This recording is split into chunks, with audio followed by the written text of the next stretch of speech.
Selamat sore. Oke, senang banget dapat kesempatan kembali bersama komunitas Hati Bapa di Pondok Indah. Ini kesempatan yang luar biasa sebelum besok saya kembali ke Jawa Tengah, saudaraku. Saya ingin sharingkan satu kebenaran ini kepada Bapak Ibu Saudara yang hadir. Mungkin juga ada yang ikut lewat streaming ya. Saya pernah dikirimin Liana ya, ada streaming juga ya. Kita akan baca yuk Yosua pasalnya yang ke-6. Kitab Yosua pasalnya yang ke-6, Saudara. Iya.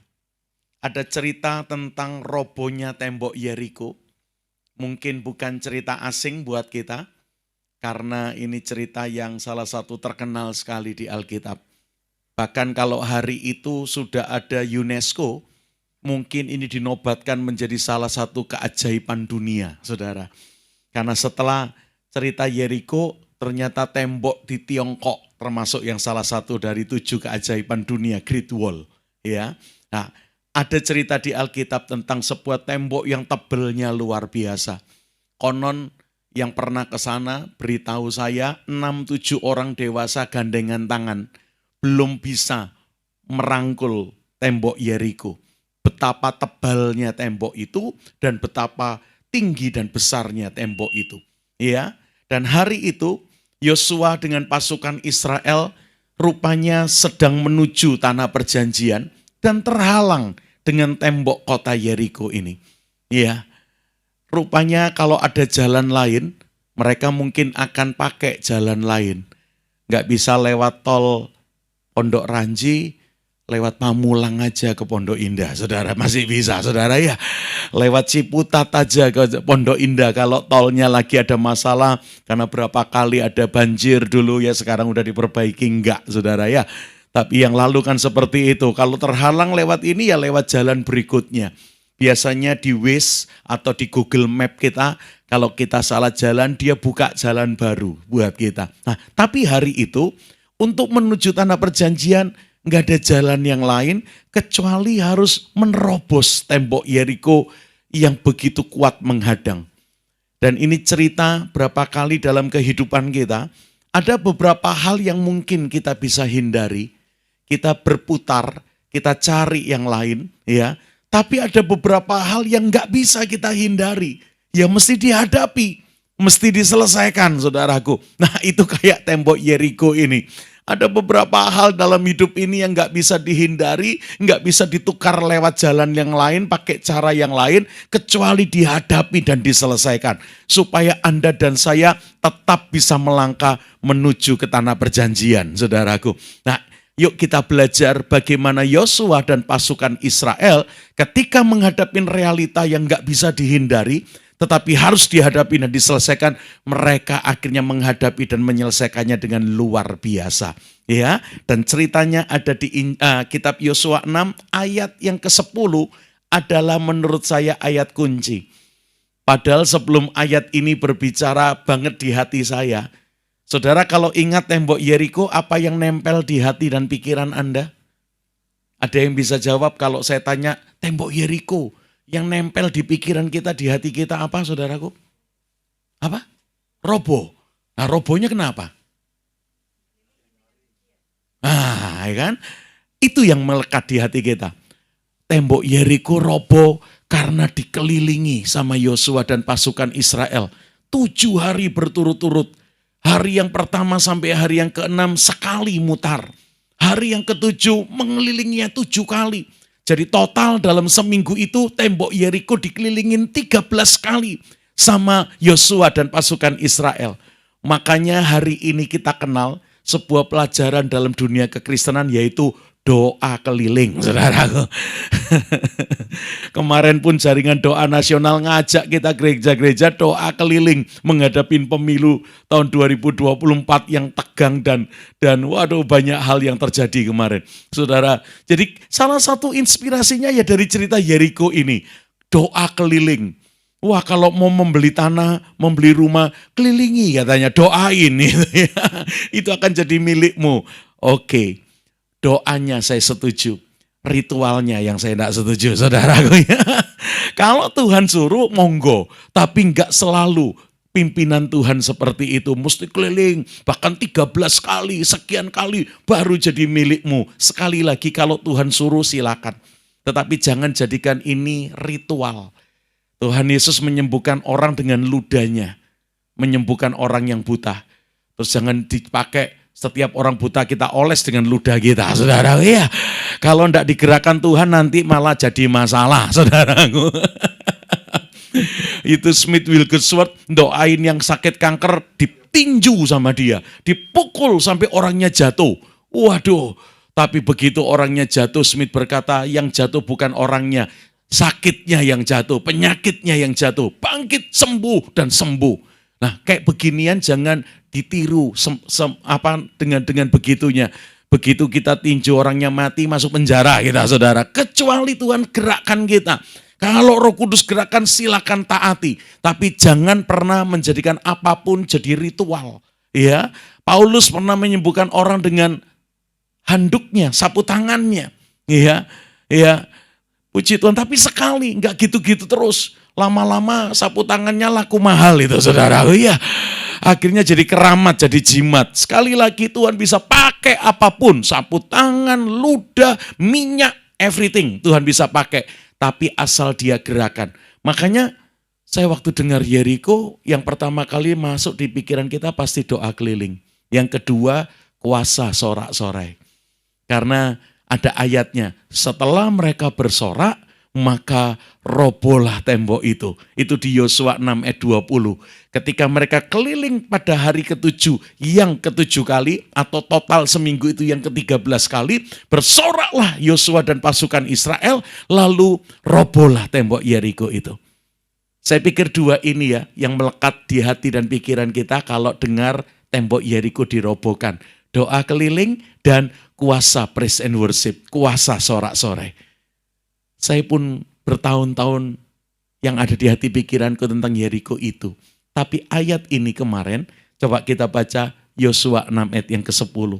Tetapi Yosua telah memerintahkan kepada bangsa Israel itu demikian. Janganlah bersorak dan janganlah perdengarkan suaramu, sepatah kata pun janganlah keluar dari mulutmu, sampai pada hari aku mengatakan kepadamu bersoraklah, maka kamu harus bersorak. Ini ayat saya baca mungkin udah tembus ratusan atau ribuan kali sejak saya bertobat. Tapi kemarin kayak lewat gitu aja. Tapi satu kali saya ketemu ayat ini kembali dan saya renungkan. Seperti Roh Kudus ngasih saya red line ini, garis bawain dengan warna yang jelas. Jadi cara yang Tuhan suruh Yosua dan pasukan Israel mengelilingin Yeriko, itu caranya gini, lu keliling ya, tapi sepatah kata pun jangan keluar dari mulutmu. Diam aja senyap, 1 hari 1 kali, pulang. Hari kedua sekali lagi selesai pulang, sampai 6 hari. Pernah mikir enggak ini perang model apa ini saudara ya? Lebih cocok karnaval 17 Agustusan ini saudara ya.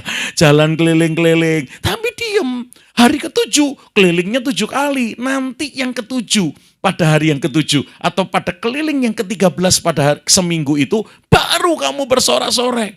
Saudara, lalu bersoraklah bangsa itu. Dan robohlah tembok itu. Apakah sekedar karena sorak-sorainya? Enggak. Saya melihat mereka mengalahkan tembok Yeriko yang tidak bisa dihindari alias harus dihadapi dan diselesaikan itu ternyata dengan cara ini. Apa Pak artinya ayat ini? Artinya ayat ini adalah Yeriko yang tidak bisa dihindari itu rontok. Karena umat Tuhan melatih mengendalikan dirinya. Coba bayangin kalau Anda dan saya jadi Yosua dan pasukan Israel. Kita keliling ya Pak Yosua, iya. Sehari berapa kali? Sekali. 6 hari sama terus sama. Tapi tidak boleh ngomong ya, iya. Ini perang atau apa toh Pak Yosua, saudara? Iya. Hari yang ke-7 malah 7 kali ya, iya. Diam aja. Itu ternyata latihan mengendalikan diri. Latihan menguasai diri. Loh kok begitu Pak pengertiannya? Yang Pak Pram bisa simpulkan kok seperti itu gimana? Waktu Yosua dan Israel nyampe Yeriko, mereka itu udah ngalamin banyak hal yang spektakuler dengan Tuhan. Dari mereka masih di tanah Mesir dengan 10 tulah. Mereka keluar dari Mesir lewat laut Kolsom atau Tarbero, dibuka sama Tuhan, dikeringkan tengahnya. Wih, itu kan sudah banyak hal spektakuler. Sampai laut itu kembali dan tentara Fir'aun dikubur hidup-hidup di tengah-tengahnya. Wih, dahsyat saudara. Bahkan tidak lama setelah itu diperangi sama bangsa Amalek. Dan mereka mengalahkan bangsa Amalek. Jadi nyampe Yeriko, itu cerita mereka dengan Tuhan sudah banyak yang spektakuler. Lalu disuruh cuman diem-dieman aja. Itu susah loh. Itu butuh pengendalian diri yang luar biasa. Belum lagi dari pihak musuh. Yang diawali dengan prajurit yang menjaga tembok Yeriko dari atas sotoh. Pertama, mungkin mereka cukup diem juga. Ini perang model apa ini Israel dan Yosua ini? Belum pernah kita lihat model perang begini. Jadi hari pertama perkiraan saya, Yosua dan Israel masih bisa diam. Prajurit Yeriko yang jaga di atas tembok juga masih diam. Tapi hari kedua mulai muncul ulah. Minimum ulah yang paling muncul adalah penjaga tembok Yeriko bilang, kurang kerjaan kalian, kata saudara. Iya, gila kalian ya, edan, pengangguran ya kalian ya. Itu mulai keluar jangan-jangan hari yang kedua. Kalau toh hari yang kedua belum keluar itu diperkirakan hari kedua penjaga tembok Yeriko mulai ngasih tahu penduduk kota Yeriko. Mau lihat tontonan gratis katanya saudara. Iya, ini loh orang-orang pakai pasukan perang ngarak tabut Tuhan tapi diem toi saudara. Iya, coba-coba kalian lihat. Hari kedua mulai sekian orang penduduk Yeriko ikut lihat dari atas. Saya pikir enggak semua diam. 1-2 lambe tura saudara. Iya, 1-2 mulai kehilangan pengendalian, mulai ngenyek, mulai bully, mulai ngata-ngatain. Edan ya kalian ya, kurang kerjaan ya kalian ya. Bayangin kalau Anda dan saya jadi Yosua dan pasukan disuruh diam, sementara yang di atas ngolok-ngolok kita. Waduh, itu hari kedua bos, hari ketiga mungkin kayak begitu. Hari keempat, jangan-jangan tangannya mulai ngelitis. Dari lambe turang ngata-ngatain, sekarang lihat kerikil mulai ngelepas. Saudara, ya. Kayak itu loh yang di jalan tol tuh ada jembatannya. Kalau sore-sore anak-anak muda cuman ngumpul di situ moto-moto mobil yang lewat. Lama-lama lihat nganggur tuh kerikil. Saudara, ya. Ngambil lempar, lihat kaca pecah baru bubar mereka. Saudara. Itu kira-kira yang terjadi. Karena seminggu itu gak mungkin diem-dieman terus. Itu mulai muncul bullying, mulai muncul perundungan saudaraku, ngenyek, menghina. Bahkan mulai mungkin dilempar kerikil, dirempar sampah, disiram air kencing. Bahkan mungkin dilempar kotoran binatang sampai kotoran manusia dalam waktu seminggu itu. Dan kalau Anda dan saya jadi Yosua dan pasukan Israel, susah lo tetap diem loh. Susah. Makanya ayat ini kemarin kok lewat saya. Yang ada di hatiku kalau dengar Yeriko mesti bicara keliling doa dan juga praise and worship. Sampai lupa Yeriko dihancurkan. Nanti saya tunjukkan ayat terakhir nanti ya. Yeriko dihancurkan bukan sekedar dengan doa keliling atau kuasa sorak-sore. Tapi hari demi hari umat Tuhan latihan mengendalikan dirinya. Latihan day by day, hari demi hari umat Tuhan menguasai dirinya. Coba baca Amsal, pasalnya yang ke-25. Coba baca ayatnya yang ke-28.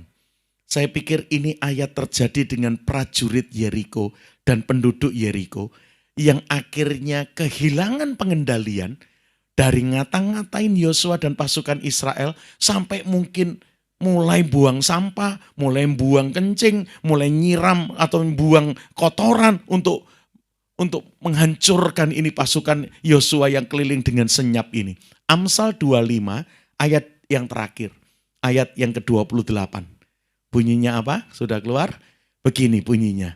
Orang yang tidak dapat mengendalikan diri adalah seperti apa? kota yang roboh temboknya. Amsal 25 ayat 28, saudaraku. Orang yang tidak bisa menguasai dirinya, dia persis seperti kota yang temboknya roboh. Loh, ini digenapi sama penduduk Yeriko, saudaraku. Karena mengapa mereka roboh temboknya? Enggak ada gempa bumi kayak di Jepang kemarin, 7,5 skala Richter. Enggak ada, saudaraku. Enggak ada gempa bumi, enggak ada lempengan di bawah laut yang patah, enggak ada. Tapi mereka kehilangan pengendalian diri. Alkitab bilang orang yang enggak bisa menguasai dirinya, dia seperti kota yang temboknya roboh. Wah, ini digenapi sama penduduk Yeriko, prajurit Yeriko yang dimulai dengan lambe tura dan yang kedua tangannya mulai geliti. Saudara, ya, mulai lempar-lempar yang tidak benar itu, saudaraku. Bagaimana dengan Yosua? Mari kita lihat ayat yang ketiga, Amsal 16 ayat 32. Amsal 16 ayat yang ke-32. Begini bunyinya. Amsal 16 ayat yang kedua kalinya, 32. Dikatakan, orang yang bagaimana? Orang yang sabar melebihi seorang pahlawan. Dan orang yang mengendak atau menguasai dirinya melebihi orang yang merebut kota. Loh, ini yang terjadi dengan Yosua dan pasukan Israel. Bayangin, hari pertama mungkin masih bisa diem-dieman. Hari kedua, hari ketiga mulai dibully. Wah, itu mulai terpancing emosi mesti, ya. Udah mulai gregetan itu ya. Tapi mau bales, mau ngata-ngatain balik, Yosua bilang, do not talk anything. Jangan ngomong apapun. Do not talk anything. Wih, sudah mau bilang, sudahlah, saudara. Iya. Enggak jadi. Sudah mau ngumpat, udah mau jengkel, enggak jadi. Wah, itu bukan hal yang mudah. Tapi mereka latihan dari hari ke hari. Makanya malam ini, saya enggak tahu saudara datang sedang menghadapi apa yang enggak bisa dihindari. Dan itu menghalangin banget. Itu menghadang banget. Kalau bisa dihindari, pengennya menghindarinya. Tapi beberapa enggak bisa dihindari. Harus dihadapi, harus diselesaikan. Supaya kita nyampe ke tanah Kanaan. Supaya kita nyampe ke tanah perjanjian yang bicara tentang kemaksimalan Tuhan dalam hidup kita. Gimana Pak caranya Pak? Enggak bisa dihindari. Ini caranya, latih mengendalikan diri. Wow, bahkan latihannya hari demi hari. Hari demi hari. Latihan sekali demi sekali. Sampai satu kali ini jadi DNA kita. Sampai hari yang ke-7 kali itu bicara tentang. Sampai itu jadi DNA kita. Bahwa kita ini udah biasa ngelatih diri kita. Dikuasai, menguasai diri kita baik-baik. Wah. Bapak Ibu, saya berdoa tahun ini. Halangan apapun yang menghadang kita. Enggak ada yang menghentikan kita nyampe kepada kemaksimalan Tuhan. Gara-gara Anda dan saya terus latihan mengendalikan diri. Gimana caranya latihan mengendalikan diri? Saya cuma punya perenungan 2 saja. Yang pertama, miliki niat. Miliki kemauan. Miliki kerinduan untuk latihan mengendalikan diri. Gimana Pak ngelatihnya Pak? Bangun value atau nilai yang saya beri nama nilai kerendahan hati. Kenapa? Mengendalikan diri perlu membangun nilai kehidupan yang namanya kerendahan hati. Karena orang yang rendah hati adalah orang yang sadar dirinya. Tanpa Tuhan dan kasih karunia-Nya, dia bukan siapa-siapa dan dia bakal tidak punya apa-apa. Orang yang gagal mengendalikan diri, sebaliknya, itulah orang yang merasa dirinya sudah siapa-siapa dan punya segalanya. Wah, begitu sudah mulai merasa someone itu sudah merasa jadi seseorang gitu. Sudah merasa dirinya something, sudah punya sesuatu, susah mengendalikan diri. Wah, ditandai kalau udah marah, kalimatnya belum tahu saya ya. Nah, dia sendiri lupa, saudara. Ya, dia sendiri lupa sampai nanya belum tahu saya ya, saudara. Ya, karena dia udah merasa dirinya seseorang dan punya sesuatu. Makanya kalimatnya belum kenal saya ya, dirinya sendiri lupa, saudara. Sampai nanya udah kenal saya belum katanya, saudaraku. Udah ngerti saya belum? Loh, itu tanda orang. Oh, ini orang udah merasa dirinya someone, seseorang. Sudah merasa dirinya something, sudah buat sesuatu. Wah, orang kayak begini susah mengendalikan diri. Dia emosian pasti. Tapi orang yang sadar dirinya bukan siapa-siapa. Dan tanpa Tuhan dan anugerahnya nggak bakal punya apa-apa. Wah, itu punya chance berhasil mengendalikan diri. Punya peluang untuk berhasil menguasai dirinya. Karena begitu mau marah, saya bukan siapa-siapa kok. Saya tanpa Tuhan tidak punya apa-apa kok. Bapak Ibu bangun value ini. Bukan sekedar bingung dengan doa kelilingnya. Walaupun sekali lagi saya tandaskan, kalau Tuhan suruh monggo disilakan untuk dilakukan. Monggo silakan aja untuk dikerjakan. Tapi bukan sekedar jadi ritual saudaraku. Kamu keliling cuma 12 kali ya, belum roboh kita bilang 13 kali. Oh, bingung cuma 13 kali, 12 kali saudaraku ya. Bingung cuma dengan ritualnya saudaraku. No, prinsipnya ayat 10. Kamu diam ya. Hari pertama, hari kedua mungkin masih bisa, hari ketiga mulai susah dilakukan. Mulai berat, apalagi musuh ngomongnya tambah pedes saudara ya. Kalimatnya tambah menyakitkan, tindakannya tambah melukai. Wah. Wong dua murid Yesus namanya Yohanes dan Yakobus loh. Dengan Yesus mau ke Yerusalem, yang paling dekat lewat kota Samaria. Orang Samaria tidak bersahabat dengan orang Yahudi. Tahu Yesus dan murid-muridnya mau lewat kotanya ke Yerusalem dilarang. Dan rupanya ngelarangnya agak kasar atau sangat kasar. Yohanes sama Yakobus tersinggung. Lalu datang sama guru. Guru saya udah izin baik-baik dilarang. Ngomongnya ndak enak guru. Belum tahu kita dia guru saudara. Iya. Apa kau minta aku mengirim api dari langit nyate mereka guru saudara. Iya. Lihat-lihat itu kan Yohanes Yakobus sampai dikasih nama Boanerges. Anak geledek lu ngamuan saudara. Iya. Emosian gak bisa mengendalikan diri saudara. Belum tahu kita ngomongnya ndak enak. Kalau ngomong baik-baik saya terima. Ini ngomongnya sengak guru katanya saudara ya. Mengandung sianida kalimatnya. Belum tahu kita guru. Orang yang gagal mengendalikan diri selalu orang yang merasa dirinya sudah jadi siapa-siapa dan punya apa-apa.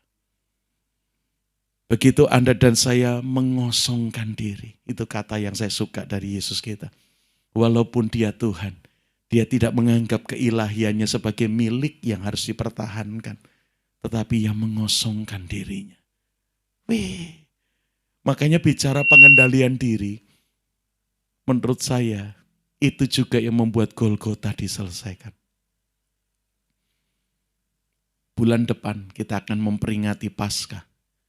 Kalau Bapak Ibu memperingati Paskah, salah satu perenungannya adalah Kalvari, Golgota yang mengerikan itu dikalahkan, diselesaikan. Gara-gara Yesus berhasil menguasai dan mengendalikan dirinya. Coba kalimatnya, kalau kamu anak Allah turun dari salib, lu Allah. Itu kalau Anda dan saya jadi Yesus turun beneran loh saudara. Iya. Lawang bisa kok saudara. Iya. Kalau Anda dan saya jadi Tuhan Yesus apa orang mudun tenanan saudara. Iya. Pasti turun beneran. Mulutmu ya, tak tunjukin ya aku bisa ya saudara. Terpancing loh emosinya ya. Apalagi yang lain bilang orang lain lu tolong. Mana kamu sendiri tidak tertolong. Tunjukin coba. Semua mancing emosi. Itu kalau dianalogikan dengan pasukan Yosua sama itu. Diolok-olok dari atas soto tembok. Dihina, dibully, disakitin. Wah itu mancing emosi semua. Tapi sekali lagi baik tembok Yeriko maupun Golgota dihancurkan gara-gara ada umat Tuhan, ada hamba Tuhan, ada gereja Tuhan yang latihan mengendalikan dirinya. Amin. Kalau udah punya niat dengan cara mengosongkan diri, sadar dirinya bukan siapa-siapa, enggak punya apa-apa kalau bukan semua karena Tuhan. Yang kedua ini yang saya suka. Begitu Anda dan saya mau, Roh Kudus standby mengurapi kita loh. Roh Kudus siap loh memampukan kita. Loh, saya kaget ini makanya ada ayatnya di Sakaria 4. Bukan kuatmu, bukan gagahmu, tapi rohku kata Tuhan. Begitu Anda dan saya mau mengendalikan diri, Roh Kudus siap mengurapi untuk memampukan kita berhasil menguasai diri. Enggak termakan emosi. Keren ini saudara. Sampai ada satu buah roh Di Galatia 5 ayat 22-23, buah roh telah nyata. Ada 9 buah roh. Yang pertama kasih, sukacita. Yang ketiga, keempat. Yang ke-9 apa? Penguasaan diri. Ditaruh paling akhir karena Tuhan bilang ini paling susah yang dilakukan. Apalagi ketika kamu nyampe di sini sudah punya apa-apa dan jadi siapa-siapa, saudaraku. Waktu miskin, belum terkenal, wah dia apa-apain diem. Begitu udah punya jabatan, punya kekuasaan, dia apa-apain ya enggak bisa diem lah, saudara. Iya. Coba, begitu merasa dirinya someone dan something, susah mengendalikan diri. Makanya ayat itu saya renungkan betul ya, kenapa Yesus berhasil mengendalikan diri padahal dia rawan gagal loh ketika dipancing emosinya. Ayo tunjukin kalau kamu anak Allah, turun dari salib, orang lain lu tolong, dirimu sendiri mana? Itu kalimat-kalimat kan mancing emosi itu, saudara ya. Serius nyampe kalimat itu saya bilang, Tuhan kalau aku jadi engkau, aku turun beneran. Cuman mau kasih tahu gua bisa ngelakukan, lalu balik lagi di salib, saudara ya. Tapi itu cuma untuk memenuhi ego kita kalau Yesus lakukan. Yesus patahkan egonya. No. Kalau Yeriko hancur karena umatku latihan dari hari ke hari mengendalikan diri, aku pun harus mengalahkan Golgotaku dengan caraku mengendalikan diri. Dan saya yakin, begitu niatan itu mau muncul, Roh Kudus standby mengurapi kita. Sampai penguasaan diri menjadi buah yang nongol dalam hidup kita. Saya ingat itu cerita anak yang suka dilecehkan, suka dihina oleh seorang tukang cukur rambut. Nama anak ini tidak bagus memang. Hari itu bapak ibunya ngasih nama anak ini si Tolil namanya, saudara. Kurang canggih, kurang keren ya namanya ya, Tolil. Dan tukang cukur rambut ini menghina ini anak. Namanya Tolil, anaknya tolol, kata saudara. Iya. Dan terus dihina. Satu kali ada orang cukur rambut, Tolil main di depan tempat dia cukur rambut. Dia ngomong sama pelanggannya, lu kalau kasih nama anak jangan sembarangan. Itu anak dikasih nama bapak ibunya Tolil. Dan ternyata anaknya tolol. Sampai yang dicukur rambutnya tanya, kenapa pak itu anak? Dia enggak sekolah kah? Enggak bisa baca, enggak bisa ngitung? Atau cacat kah? Sakit kah? Bukan, sehat. Tapi bodohnya amit-amit katanya. Gimana sih pak? Lihat ya, saya berhenti nyukur rambutmu, kamu lihat. Keluar bapak ini manggil si Tolil. Tolil datang, ada apa om? Ditanya, Tolil mau duit enggak? Ya Tuhan om, pertanyaan yang enggak perlu dijawab katanya, saudara. Ya. Jangankan Tolil om, pasti mau duit. Tuyul aja konon ceritanya doyan duit om, katanya gitu. Apalagi Tolil, ya maulah. Wah sampai di situ pinter loh. Akhirnya baik, om kasih kamu uang. Tapi by the way katanya, omong-omong om mau nyuruh Tolil apa? Kok mau ngasih Tolil uang? Enggak nyuruh apa-apa. Cuman ngasih Tolil aja duit. Mau enggak? Wah ya lebih lagi maunya om, katanya gitu. Saya pikir disuruh apa baru dikasih duit. Ini enggak disuruh apa-apa, cuma dikasih duit. Ya mau banget katanya. Waras saudara ya. Akhirnya tukang cukur rambut ngasih 2 uang. 1 di tangan kiri, 1 di tangan kanannya. Yang tangan kiri misalnya 100.000. Yang tangan kanan 1.000 rupiah. Tolil pilih yang mana yang kamu mau ambil. Tolil lihat, om enggak suruh Tolil apa-apa kan? Enggak, cuman mau kasih aja. Om terima kasih ya. Om ikut Imlek kan ya, katanya saudara. Iya, ngasih angpau ya. Kalau gitu Tolil pilih yang ini ya om. Yang dipilih yang 1.000 saudara. Loh ya bodoh toh, enggak disuruh apa-apa kok. Kok kamu milih yang nominal kecil? Padahal uangnya sendiri.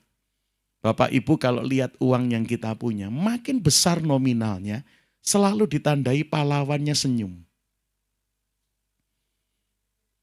20.000, 50.000, 100.000, pahlawannya mesti senyum. Karena nominal, uang itu tahu nominal mana yang bisa bikin bahagia, saudara. Begitu uangnya 1.000, gambarnya pahlawan bawa parang. Saudara, iya. Ya kan? Mana yang paling bikin hati sesak, saudara? Iya.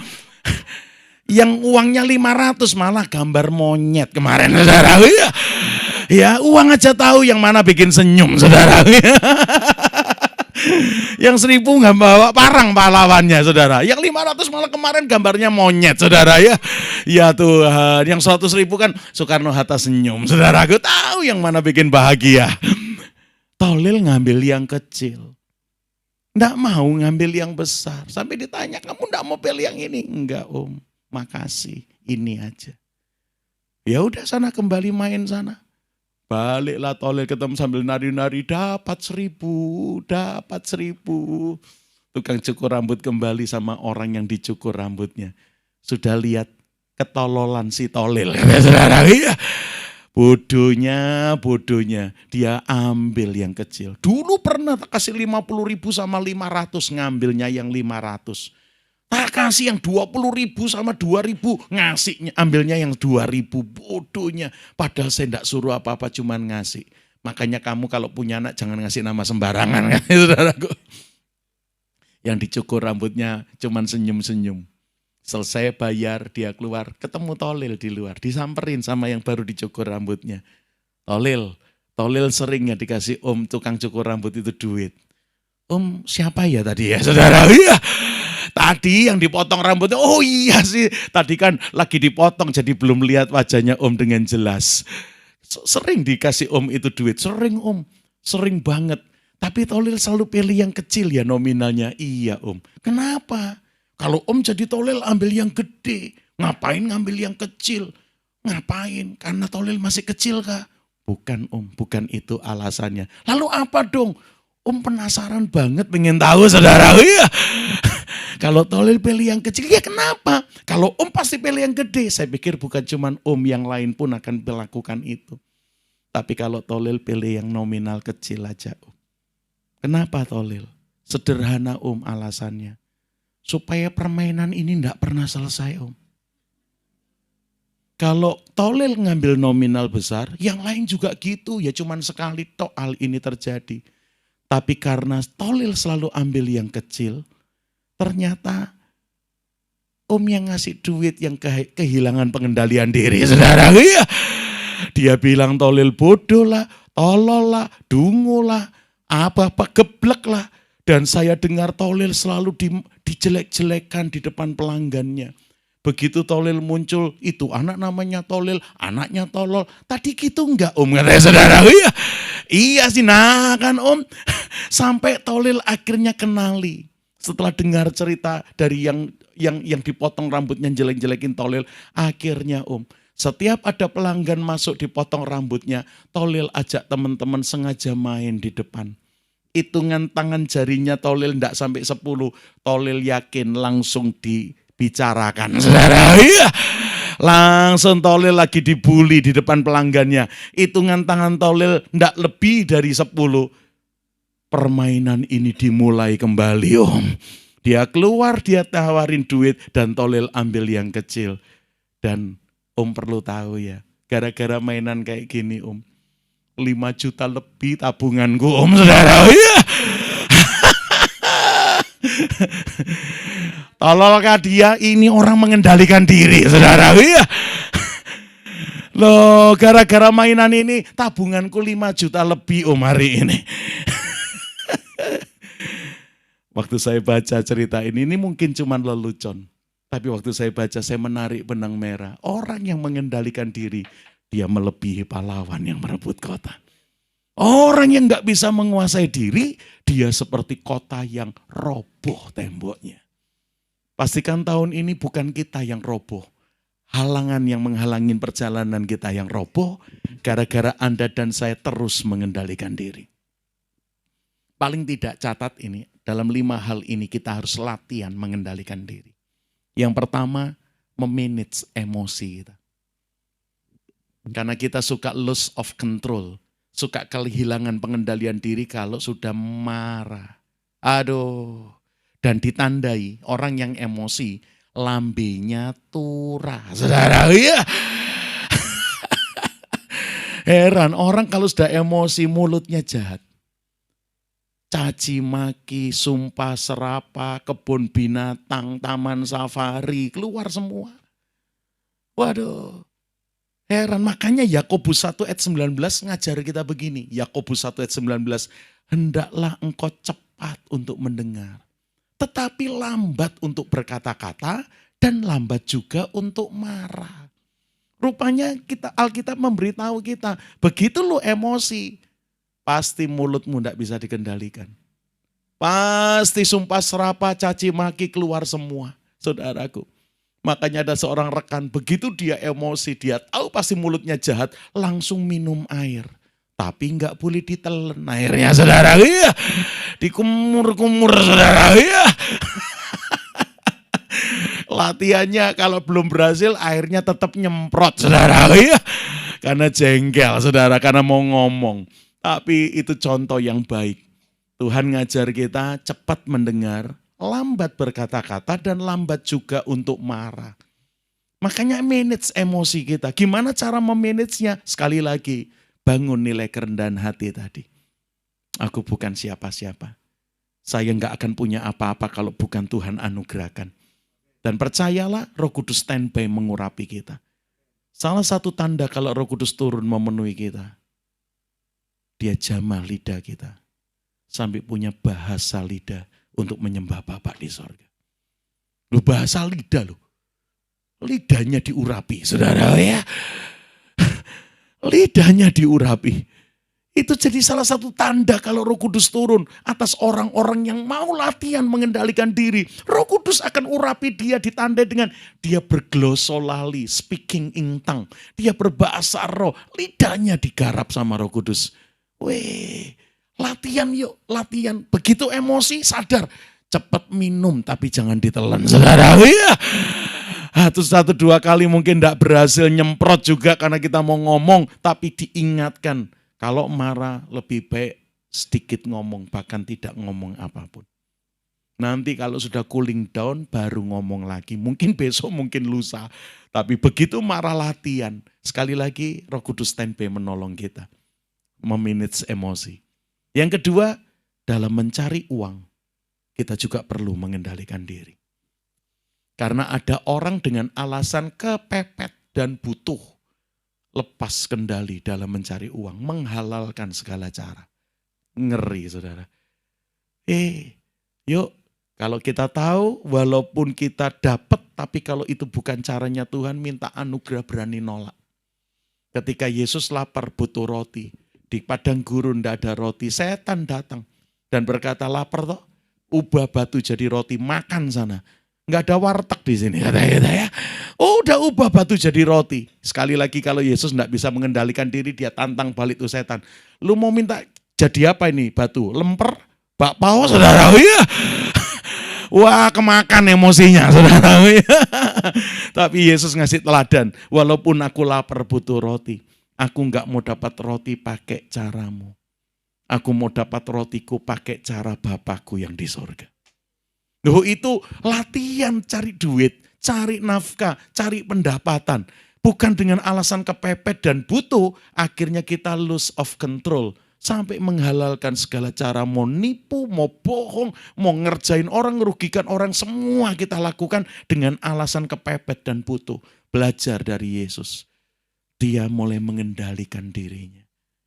Bukan cuma nyari duit, yang ketiga, make uang pun perlu pengendalian diri. Oh iya, kita ini model kita nyarinya loss of control, makainya juga kehilangan pengendalian diri.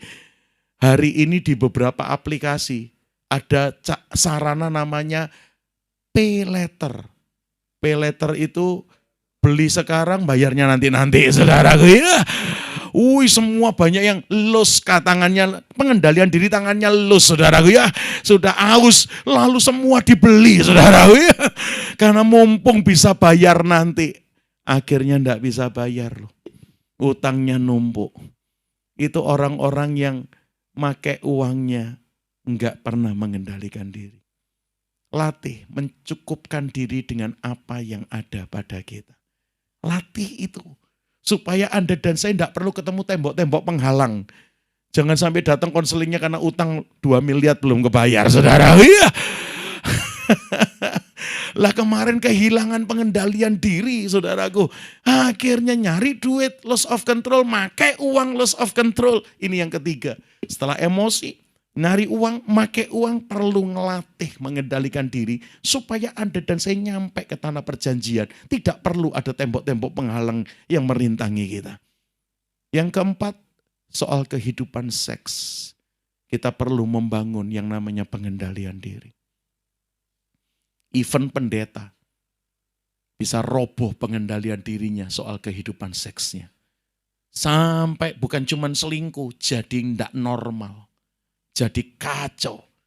Hari ini saya mengajar ini supaya tahun ini ada menjadi tahun kita mencapai tanah Kanaan kita. Mencapai negeri perjanjian kita. Tidak ada lagi penghalang. Sekali lagi beberapa penghalang tidak bisa dihindari. Harus dihadapi. Sikon-sikon yang tidak mudah. Makanya atur emosi kita, nyari uang kita, make uang kita, termasuk kehidupan seks kita. Yang bujangan, belajar membangun nilai-nilai yang benar di tengah-tengah Anda sendirian. Yang sudah menikah, bangun nilai-nilai yang benar dalam pernikahanmu. Wah, supaya sekali lagi tahun ini, bahkan sampai akhir hidup kita menggapai tanah perjanjian Tuhan dalam hidup kita. Tidak ada yang menghalangi kita. Yang terakhir, yang kelima, kita perlu mengendalikan diri soal makanan, saudara. Ini juga saya berjuang. Karena hamba Tuhan itu apa-apa enggak boleh, akhirnya makannya sembarangan, saudara. Iya. Coba, saudara. Berapa bulan yang lalu saya pelayanan ke Sulawesi. Saya datang ke pulau yang namanya Selayar. Dan ternyata itu pulau empingnya luar biasa. Tipis, gurih, enak. Kernyesan pertama surga buka, saudara. Iya. Waduh. Pulang dari Selayar, belum pulang masih lanjut ke Kendari. Di Kendari itu kacang mentenya gede-gede, saudara. Wih, satu jemaat lihat saya doyan pulang dikasih 2 kilo. Jadi 4 pak setengah kiloan. Wih, sampai rumah saya bawa, istriku nyoba bilang enak, anak saya bilang nyoba enak. Akhirnya pas ibadah minggu sore, istri dan anakku bilang dibuka aja emping sama kacang mentenya biar dimakan sama jemaat. Saya yang tahu itu enak, yang saya bawa dari tempat yang jauh, saya bilang kita bawa ke Candi Ceto aja, saudara. Iya. Nanti kalau saya nyetir dari Jakarta ke Tawangmangu, capek, ini biar jadi cemilan saya. Karena saya tidak rela dibagi sama jemaat, saudara. Iya. Enak ini buat kita aja, saudara. Iya. Aku doyan. Istri saya mengingatkan, kamu punya asam urat loh. Jangan kebanyakan. Enggak. Aku paling ngambil cuma 4-5 biji. Sekali lewat. Hari itu 30 kali saya lewat, saudara. Ya. Lama-lama setengah kilo saya sendirian yang makan kacang mentenya. Lalu pas jemaat ngumpul tak sembunyikan di kamar. Kalau ditaruh meja dibuka pasti sama jemaat, saudaraku. Pak Andi udah pernah datang ke komunitas kita minggu sore. Jadi saya simpan di kamar. Hari Senin saya bawa dari BSD kita pelayanan di tempat yang baru di Jawa Tengah 2-3 tahun ini. Saya baru nyetir dari BSD sampai Semarang. Kaki kok cenut ya, saudara. Ya. Waduh, saudara. Sudah tidak enak hati saya, saudara. Lalu akhirnya saya berhenti di Semarang, padahal masih kurang 2,5 jam lagi dari Semarang sampai ke Candi Ceto. Iya, saya bilang udah berhenti, kaki kok nggak enak. Waduh, istri udah langsung bilang, asam urat kak? Saya langsung tengking, dalam nama Yesus tidak, saudara. Iya. Ternyata saya tidur di hotel di Semarang, besok pagi bangun nyeret bener saya, saudaraku. Nggak bisa melangkah, bener asam urat, cek 12, saudaraku ya, asam uratnya. Di situ akhirnya saya belajar, soal makan pun perlu mengendalikan diri. Makanya Alkitab mengajar kepada kita, berikanlah makanan kami yang secukupnya. Lebih pasti jadi kolesterol dan asam urat, saudara. Ya. Yo, siapa yang kalau ada makanan greedy kayak saya tadi, serakah, lupa diri, bertobat. Waduh, awas loh saudaraku. Ini latihannya begitu. Kita ini penghalangnya kalau enggak soal duit, soal kesehatan, ya soal rumah tangga dan kehidupan seks kita. Selalu itu penghalangnya. Makanya ketika kita ini latih dan tuntaskan, hidup ini akan nyampe kepada kemaksimalan rencana Allah yang luar biasa. Amin. Bangkit berdiri yuk. Wajah-wajah Anda dan saya sama, suka lose of control, saudara. Iya. Wajah-wajah yang suka kehilangan pengendalian diri, tapi pulang malam ini, tahun ini Tuhan, aku akan capai Kanaanku. Saya akan hadang semua penghalang, mau soal uang, mau soal kesehatan, mau soal rumah tangga dan kehidupan seksku. Aku mau bangun dengan benar, aku mau tata dengan benar. Tahun ini menjadi tahun kemaksimalan Tuhan terjadi dalam hidup saya. Amin, amin. Kita belajar lagu ini ya. Kita nyanyi lagu ini kunci D ya. Selidikilah aku Tuhan. Kenali hatiku. Siapa yang sore ini Tuhan tegur banyak hal termasuk saya. Kita mau berubah sama-sama. Yeriko hancur bukan karena sekedar dikelilingi dengan doa. Saya tadi janji ayat yang terakhir. Ya, yang saya akhirnya tahu bukan sekedar doa kelilingnya. Coba dibaca 1 Petrus 4 ayat yang ke-7. Hampir lupa ayat ini. Karena saya lihat sudah jam 7 lebih 10, saudaraku. 1 Petrus 4 ayat yang ke-7 berkata apa? Kesudahan segala sesuatu sudah dekat. Karena itu, apa kata Alkitab? Kuasailah dirimu dan jadilah tenang supaya kamu dapat. Enggak langsung doa. Karena baru bisa berdoa kalau kita tenang. Dan baru bisa tenang kalau Anda dan saya menguasai diri. Kita kalau ngalamin ini itu langsung ingatnya doa keliling. Saudara, iya, ayo kita doai keliling yuk. Kadang-kadang sampai dengan nyepir minyak lah, dengan perjamuan kudus lah. Aduh, sekali lagi kalau Tuhan suruh monggo silakan kerjakan. Tapi kalau cuman kebiasaan, ritual, bukan itu yang Tuhan mau. Ini loh ayatnya. Kesudahan segala sesuatu sudah dekat. Kalimat pertama yang Tuhan perintahkan, self control, kuasai dirimu. Begitu Anda dan saya belajar membangun penguasaan diri, baru kita bisa tenang dengan hidup ini. Dan kalau sudah tenang, baru bisa doa. Kita nggak pakai menguasai diri, nggak jadi tenang, langsung doa. Ritual akhirnya yang kita lakukan. Yuk malam ini kita bangun value ini. Apalagi yang tadi tuh soal emosi, babak belur kita. Soal seks, soal nyari uang, make uang, soal makanan hancur hari ini. Mumpung tahun ini baru jalan bulan kedua, sebentar lagi masuk bulan ketiga. 10 bulan berikutnya penuh pengendalian diri. Dan kita akan capai Kanaan kita.